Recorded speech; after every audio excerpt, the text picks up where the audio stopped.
The movie starts inside a prison in Thailand where a man named Lee is secretly working on a plan. He scratches paint from the wall, mixes it with water, and uses a small feather hidden inside a book to draw. At the same time, he carefully makes a fake stamp and places it on a letter. Soon, a prison guard walks through the cell block asking if anyone wants to send mail, but he only accepts letters from prisoners who pay him money. When the guard comes near Lee's cell, another prisoner suddenly starts causing trouble on purpose. While the guard looks away, Lee quickly slips his letter into the guard's bag without being noticed. After the guard leaves, Lee thanks the prisoner, showing that they had planned everything beforehand. Not long after that, another officer arrives and tells Lee to come with him because he is being transferred from Thailand to Hong Kong. Lee does not seem surprised at all, almost like he expected this day to come. During the trip, he sits in a police vehicle with Detective Ho and quietly watches everyone around him.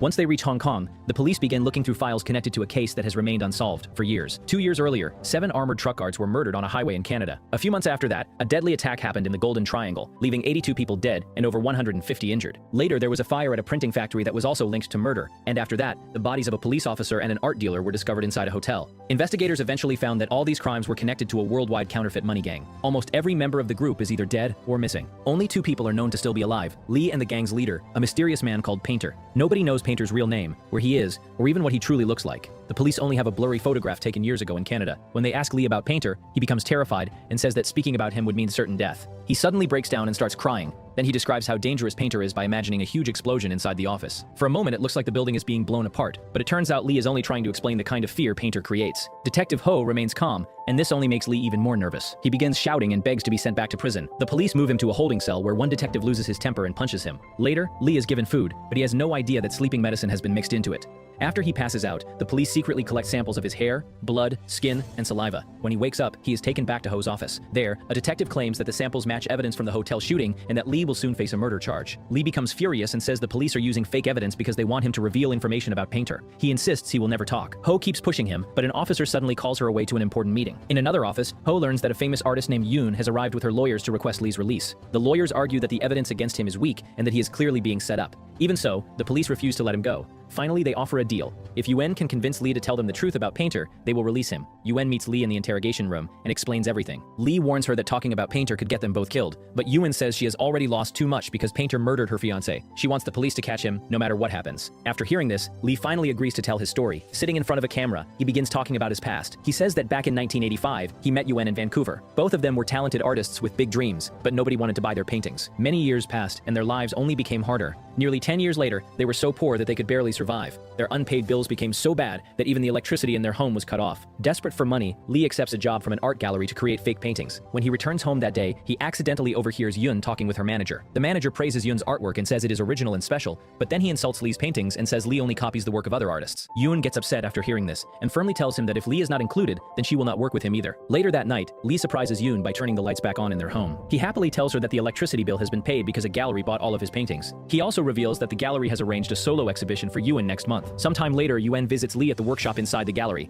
There she discovers that Lee is no longer creating original paintings and is instead making copies of famous artworks. Yuen tells him that he is much more talented than he thinks, but Lee has already lost faith in becoming successful through normal painting. He admits that making fake art excites him in a way that regular painting never did. Yuen tells him she loves him, but she is sad to see him going down this road. A few days later, Yen's exhibition continues successfully, but Lee only arrives on the final day. As soon as he enters, he notices that Yen has displayed one of his paintings next to her own work without asking him. This annoys him immediately. Yuen explains that some buyers are interested in that painting, but Lee quickly understands the real situation. Every one of his other paintings has already been sold, and only this single painting remains. At that moment, a man later known as Painter starts mocking the artwork. He says it looks like a poor imitation of famous artists. The guests begin laughing at Lee's work. Yuen becomes furious, throws her drink at the man, and forces him to leave. Lee follows him outside to apologize for what happened. There, the stranger reveals that he actually owns one of Lee's copied paintings. He says he insulted the painting on purpose because he wanted a private conversation with Lee. The two men go to a nearby bar where Lee talks about the methods he uses to make new paintings look old. After listening carefully, the man introduces himself as Painter and tells Lee that he works in the forgery business. He says he wants Lee to join his team and leaves him with a business card.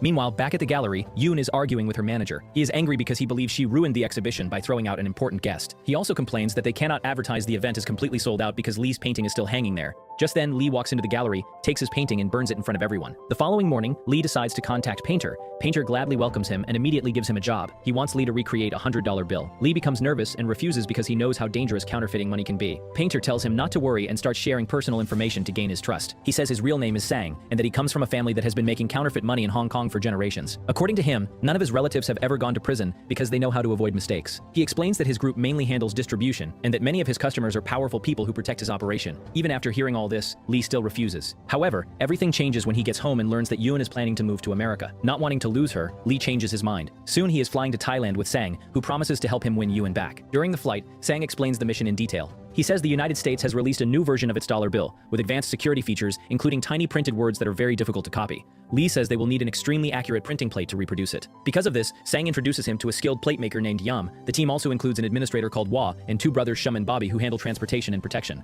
Wah explains that they will need special color-changing ink. Yam adds that they must also get paper without starch because counterfeit detection pens react differently to it. He explains that fake notes usually turn purple when tested, while genuine paper turns yellow. Sang promises to obtain everything they need and tells Lee to focus on creating the watermark hidden inside the paper, because that is the hardest feature to copy. After arriving in Thailand, the group sets up a secret workshop inside an abandoned building. Lee spends countless days working on every tiny detail of the money. He carefully studies the letters, patterns, and even the smallest parts of the portraits. He keeps practicing again and again until the fake bills become nearly impossible to tell apart from the real ones. One evening during dinner, the team looks at an old Chinese painting and starts guessing whether it is real or fake. Most of them think it is fake, but Lee immediately says it is genuine. He then explains the reason. According to him, traditional Chinese artists painted in multiple layers, and when those layers are examined, the paint remains consistent all the way through, which is a sign of an authentic piece. After winning the bet, Lee explains why the painting was real, and Sang says they will use a similar idea while making the fake money. He explains that when the paper pulp is still soft, a special design will be pressed into it using a metal roller. Once the pulp dries, that design will turn into a watermark. Later, 2 more layers will be added around it so the mark stays hidden inside the paper. Yam then suggests placing the security strip inside the middle layer as well.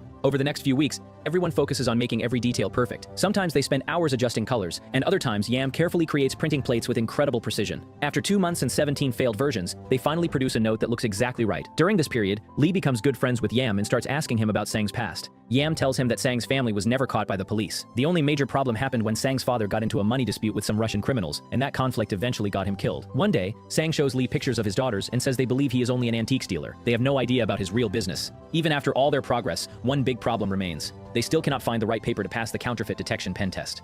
Sang finally announces that the answer can be found in Eastern Europe. After arriving there, they discover that some countries print phone books on starch-free paper because the rules are much less strict. First, they buy a large industrial printer at an auction. After that, Sang disguises himself and pretends to be a disabled businessman running a charity that prints educational comic books for children. He meets the owner of a company that makes phone books and tries to buy paper from him. At first, the owner refuses, but Lee gives an emotional speech about helping children in Africa. The story works, and the owner agrees to help them. Soon, the printer and huge amounts of paper arrive at their workshop. The team immediately starts testing it and quickly produces a dollar bill that looks almost identical to the real thing. The only thing left is making the ink color completely perfect. Sometime later, Lee returns to Vancouver to leave behind the key to his old home. He leaves it on the desk because he does not want to face Yuan in person. While driving back, Sang calls him a coward. He reminds Lee that Yuan's successful exhibition was named after the very painting Lee burned. The discussion soon turns into an argument. Finally, Sang angrily stops the car and tells Lee that by walking away from Yoon, he is really walking away from himself. Then everything changes in an instant. Sang gets out of the vehicle, puts on a mask, and pulls out a gun. Lee suddenly notices a bulletproof vest and another weapon waiting for him. Ahead of them, an armored truck is parked on the road. When one of the guards notices them, gunfire breaks out immediately. Lee panics and hurriedly puts on the vest while Sang fires back without hesitation, taking down one guard. The other guards continue fighting, but a sniper from Sang's team shoots from a distance and also damages the truck's tires. Moments later, the rest of the crew arrives and joins the attack. Together, they overpower the guards and tie them up. After opening the armored truck, they find several containers of special ink inside and begin loading them. Suddenly, they discover another guard hiding among the containers. When Lee sees the guard pointing a gun, he freezes Sang and knocks him backward. Furious with rage, Sang starts firing nonstop at the guard. His men keep shouting for him to stop, but he ignores everyone. Before leaving, Sang blows up the entire armored truck, with the guard still trapped inside. Back at the workshop, Lee is disgusted by what happened. He says that murdering people for money is wrong and promises that once he perfects the final ink formula, he will leave the group forever. Sang becomes angry and smashes his glass on the floor, but sarcastically tells Lee to do whatever he wants. After that, Sang travels across different countries, delivering fake money to powerful criminals. The operation becomes extremely successful, and huge amounts of real cash start pouring in. Everyone on the team begins living a rich life. Meanwhile, Lee finally discovers a car painted in the exact green shade they have been searching for. He goes straight to the factory, gets samples of the paint, and experiments with them until he creates the perfect color match for their counterfeit notes. With that problem solved, they no longer need to steal paint. One day, some men arrive at the workshop on behalf of a powerful Thai crime boss known as General. Sang sits down with General's trusted lieutenant and a counterfeiting expert named So Ching. After examining the fake money, So Ching is amazed by how perfect it looks. At the same time, Lee is walking through a hallway carrying green paint when he suddenly slips. The paint spills across a large glass door, creating a huge mess right in front of everyone. Lee looks up and suddenly locks eyes with So Ching through the paint-covered glass. For a few seconds, neither of them says a word. After the visitors leave, Sang gets furious and starts yelling at Lee for being careless. However, once he realizes that the paint formula has finally turned out perfect, his mood slowly improves. The next day, Sang tells Lee that he has purchased a resort under Lee's name, so he and Yuan can live there peacefully after everything is over. Soon after, the two travel to a remote compound where they finally meet General. Before entering, Sang secretly hands Lee a detonator and tells him to hide it until he receives a signal. As they walk through the compound, Lee is disturbed by the sight of guards shooting innocent people, as if their lives mean nothing. General tries to act friendly and claims he was once a close friend of Sang's father. Sang immediately exposes him, saying General was actually responsible for hiring the Russians who killed his father. He reveals that the real reason he came here was revenge. Then Sang opens his jacket, showing explosives strapped to his body. Looking directly at Lee, he calmly tells him to drop the detonator. Lee refuses at first, but when several guards point guns at him and threaten to kill him, he has no choice but to let it fall. Seconds later, a nearby vehicle explodes, and a large part of the building is destroyed. Even though the blast causes chaos, nobody is killed. Seeing a chance to escape, General starts running, but Sang shoots him in the leg. Several guards rush toward Sang, but he fights them alone. He grabs their weapons and shoots them one after another. More soldiers arrive from outside and pull General to safety while opening heavy fire on Sang. A fierce gun battle follows. Eventually, the guards throw a grenade into the room. Just before it explodes, Sang dives away. Although he survives, he gets shot in the shoulder during the fight. As more enemies close in, Shun begins launching explosives from a distance.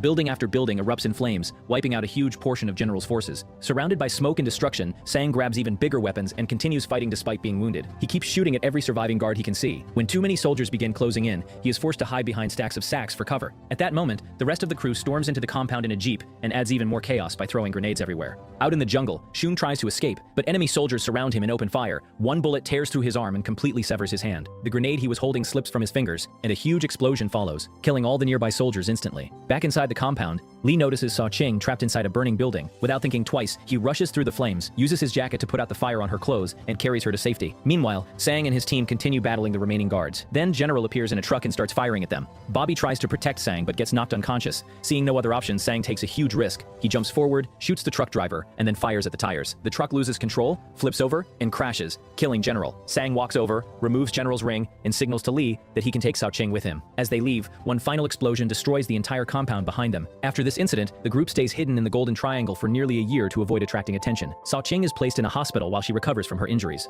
Sang even arranges a fake passport for her using Yuan's name. Lee strongly disagrees with this idea, but Sang ignores him. Sometime later, Sang buys every painting from one of Yuan's exhibitions and tells Lee he plans to send them to the resort so Yuan will be impressed. Lee replies that Yuan would never appreciate gifts bought with dirty money. Their conversation quickly turns into an argument. At that moment, reporters arrive and begin questioning Yuan about her engagement to her manager. The news hits Lee hard, and he silently walks away. Around the same time, the Hong Kong police bring in Wing Chit, a counterfeit specialist from Canada. Detective Ho has spent years hunting the gang responsible for spreading fake dollars around the world, and she hopes Wing Chit can help. Together, they begin watching Yam's antique store. Later, Ho and Wing Chit pretend to be interested buyers and slowly gain the trust of several brokers. Their efforts eventually earn them an invitation to a private boat party where Painter is supposedly going to appear. However, when they arrive, Painter is nowhere to be seen. Instead, Shum and Bobby are there representing him. Wing Chit acts angry on purpose, hoping to look convincing. To test whether he can be trusted, the brothers suddenly pull out their guns and point them at him. When Shum and Bobby start insulting Ho, Wing Chit quickly stands up for her. To prove that he is not working with the police, he jumps into the water together with Ho.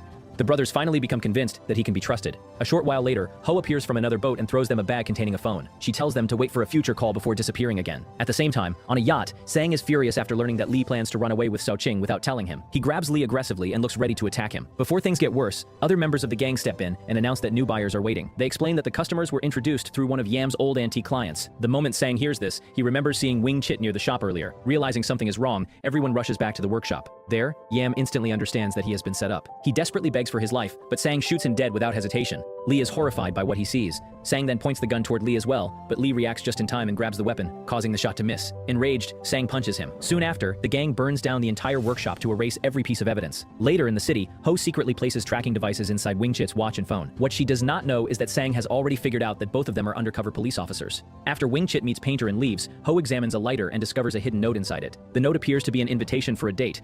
Later, Wing Chit arrives at a hotel and meets the gang. During the meeting, Sang says he no longer wants to sell fake money. Instead, he offers to sell the printing plates themselves, because he plans to retire. Wing Chit immediately rejects the offer. This makes Sang angry, and he orders Lee to shoot him. Lee raises the gun, but his hands shake and he cannot pull the trigger. Seeing the hesitation, Wing Chit attacks and tries to take the gun away. Before he can succeed, Sang fires and Wing Chit collapses. Sang becomes even angrier because he still sees Lee as weak and unreliable. He drags Lee into a bedroom where Lee discovers Yuan and her fiancé tied up with blindfolds over their eyes. Sang orders Lee to kill the manager himself. Instead, Lee turns the gun towards Sang. However, Sang already knows Lee will never shoot him. Without hesitation, Sang kills the manager himself. Lee completely breaks down after witnessing this and rushes to help Yen. Suddenly, gunfire erupts throughout the room, forcing Lee and Yuan to hide. During the chaos, Sao Ching sneaks up behind Ho and stabs her with a knife. As Ho reacts in pain, her gun accidentally fires and hits a chandelier hanging above. The chandelier crashes down onto the table below and shatters. Using the confusion to her advantage, Ching grabs Ho's gun and shoots both Shum and Bobby. Sang barely survives by hiding behind a door. He then offers Lee a deal that would allow him to walk away safely. For the first time, Lee finds the courage to fight back and unloads several bullets directly into Sang's chest. Even though Lee wants to stay with Yuan,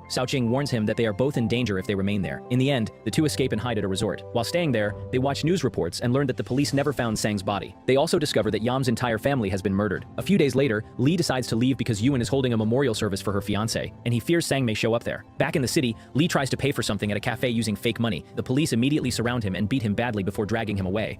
While being forced into a police van, he spots Sang standing in the distance holding a flyer for Yuan's exhibition and waving it at him. Back in the present, Lee finishes telling his story to the police. He helps them create sketches of both Sang and Ching. Ho agrees to grant him bail, but only if he stays in the city and reports to the police every day. That night, Lee meets Yuan at a hotel, apologizes for everything, and the two spend some quiet time together. Meanwhile, Ho is shocked when she sees a man matching Sang's description walk into the police station wearing a police uniform. She immediately orders officers to arrest him. However, the man looks completely confused and has no idea why he is being stopped. After checking his records, the police confirm that he is simply an ordinary officer with no connection to the case. At that moment, Ho finally realizes the truth. When Lee was first brought from prison, he had seen this officer and later used his appearance to invent the character of Sang. There never was a real Sang. Lee himself had been the mysterious painter all along. The woman pretending to be Yuan was actually Ching. After rescuing her from the fire years earlier, Lee arranged surgery so that she would look exactly like Yuan. The letter Lee secretly mailed from prison was meant for Ching and contained a drawing of her original face. It was also Ching who kidnapped the real Yuan and her fiancé. She believed that if she wanted to become Yuan, the real Yuan had to disappear forever. The truth about the hotel shootout was also different. Lee survived because he had been wearing a bulletproof vest, and it was actually him who stabbed Ho. The person he thought he saw on the street was not Sang at all. It was Ching. In the final chapter of the story, Lee and Ching try to escape the country by boat. However, Ching has grown tired of pretending to be someone else. She knows Lee will never truly love her for who she is, and will always see Yuan instead. Because of this, she secretly contacts the police. Soon the boat is surrounded from every side. Unknown to everyone else, a bomb has already been placed on board. Ching activates it, and a massive explosion destroys the boat, killing both of them in front of the police. Sometime later, Ho meets the real Yuan and informs her that the man responsible for her fiancé's death is gone. She also shows her a photograph of Lee. Yuan then reveals the final truth. Lee was never her lover. He was only a neighbor who had become obsessed with her. The entire story he told was built on lies mixed with pieces of truth. In reality, Lee entered the world of counterfeit money because he believed that becoming rich was the only way he could win Yen's love.